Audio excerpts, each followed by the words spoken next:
Hey, Mike with No Problems Gaming here. In today's video, we're doing a review on Voice of Cards, The Isle Dragon Roars, so let's get into it. So if you're not familiar with this game, it's actually a turn-based RPG, and it has a rather unique concept. The game itself is almost like a combination of a board game and a turn-based RPG with a little bit of Dungeons and Dragons and a visual novel thrown into the mix as well. And so when I first saw this game, I was a little bit skeptical. It looked a little bit weird and a little bit different, but I'm really glad I eventually gave it a try. And now that I've had a chance to play it, I definitely think it's an RPG worth playing. And so the general plot of Voice of Cards is that you're playing as a couple of would-be heroes, Ash and Mar, as they go on a quest to defeat an evil dragon that has been terrorizing the land, and their main reason for doing this is to collect a reward from the queen for defeating the dragon. And so along your way, you'll team up with other characters that have their own motivations and reasons for taking on the dragon, and you reluctantly do so to utilize their power, but at the same time not wanting to because you don't want to split the reward with them. And so it's a funny story as you go along, but like I said, one thing that makes this game unique is the fact that it's narrated by a game master as you go through the game. And so again, this kind of reminded me of Dungeons and Dragons in a sense, where there's a game master or a dungeon master narrating and telling the story, and it almost comes off as like a visual novel or sort of like you're reading a book. Now along with this, it ties in a unique graphic and art style where the entire game is made up of cards. And so you have your specific character cards, there's villager cards that you meet along the way, there's other main characters that have cards as well that you'll meet, but then the entire world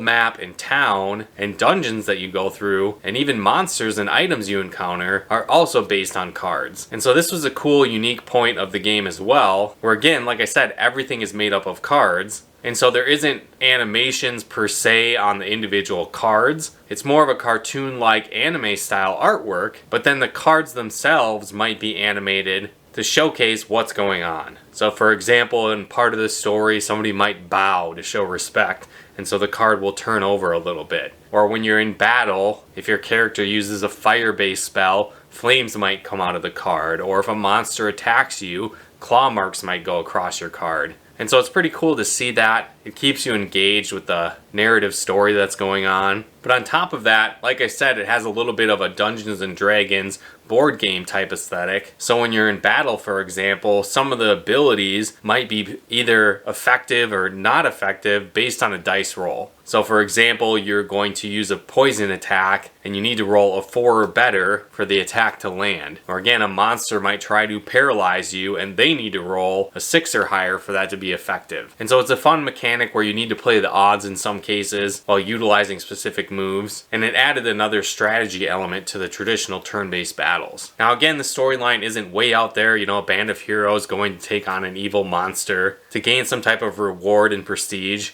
but it hasn't really been done in this game master format. But on top of that, there's a lot of twists and turns throughout the plot as well. I won't go into spoiler territory, but it is kind of cool to see that as those secrets are revealed as you play the game. On top of that, another neat feature of the game is there are multiple endings. And so depending on the choices that you make throughout the game, and hidden items and cards you might find, could lead to another outcome or a different ending of the game. So you'll probably see yourself playing a couple times through if you want to experience all of them. On top of that, in a lot of scenarios, when you encounter storyline elements, you'll be faced with different choices, and so you'll be able to choose from multiple different options, which can slightly alter the outcome of different events throughout the game. And so again, you'll probably want to play the game multiple times through to experience those different variations. And there's even a New Game Plus, so some events that were maybe impossible to beat early on in the game, on your first playthrough, your characters might be powerful enough on a second playthrough to defeat those impossible enemies,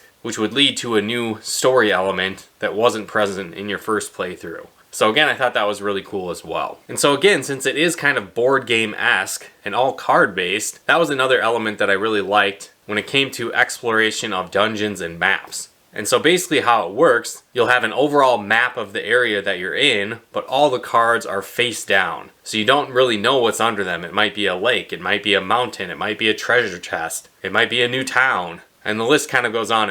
And so the only way to really uncover that map is to take one step at a time, and then the cards that you're adjacent to become flipped over, revealing more of the map. And so again, this really felt like you were actually exploring the map when you did that, and that was really a lot of fun. On top of that, as you're going through, you might encounter monsters, so you'll have an enemy battle to take care of, and sometimes you'll also encounter events as well. And these events can be a variety of different things. Some of them might be a traveling merchant you run into, maybe you run into a band of thieves and they're discussing their latest treasure haul, and so you find out where that might be located on the map, and that kind of gives you a side quest that you might go to solve that puzzle and find where that treasure is located. It might be a special monster encounter, kind of like the metal slimes from like the Dragon Quest series, but Voice of Cards version of that. And so again, it's a lot of fun running into these various different events to see what you might uncover. Another thing I really enjoyed was the turn-based combat.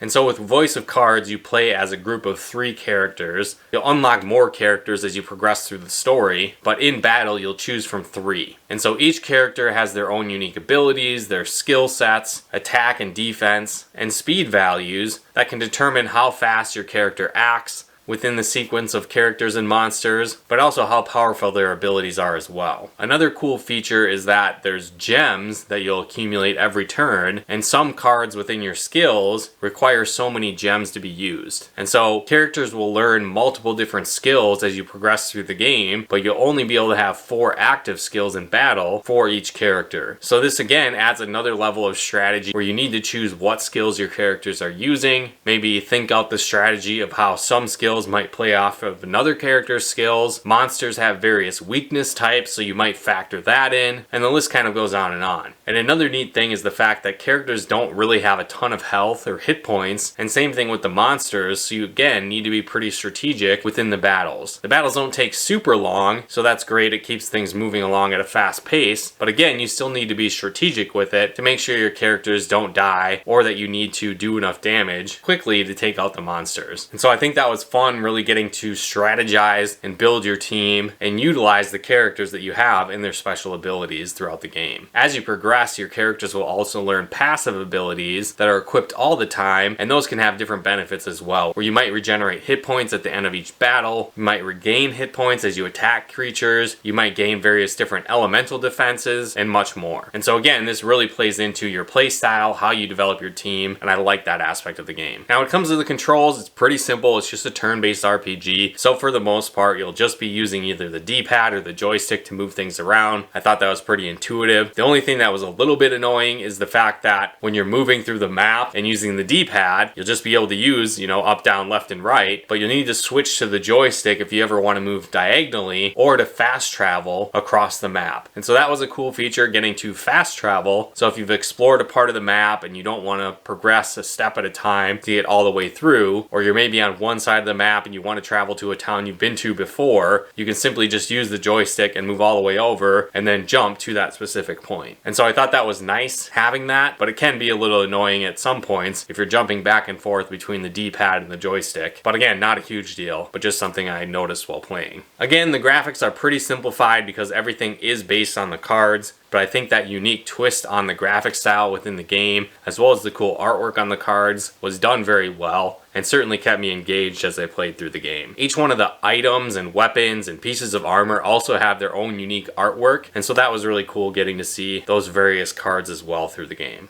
Now, as I mentioned, I think the game did have a great replay value with it. The overall game isn't too long. On my first playthrough, it took about 19 hours to beat it for the first time, and I got all of the cards required for one of the specific endings. So if you don't do that, you might be able to do it a little bit faster. So again, that's great because again, there is that multiple endings feature. There is the New Game Plus. So you're not really going to get burnt out on the game playing through multiple times to experience every ending. But I really enjoyed it. It was a cool, unique twist on a turn-based RPG that I don't think has really been done before. So if you like board games, if you like Dungeons & Dragons, visual novels, turn-based RPGs, and kind of having those all smashed into one, I definitely recommend checking out Voice of Cards, The Isle Dragon Roars, as I really enjoyed it, and I definitely recommend it. And if you guys like this video, be sure to smash that like button as it really helps with the channel. And if you like videos like this on video games, board games, and everything nerdy, definitely check out one of our other videos here. And if you haven't done so yet, be sure to subscribe and turn on the bell notifications to get the latest updates of new nerd videos we put out. But once again, thanks for tuning in, and we'll talk to you more soon.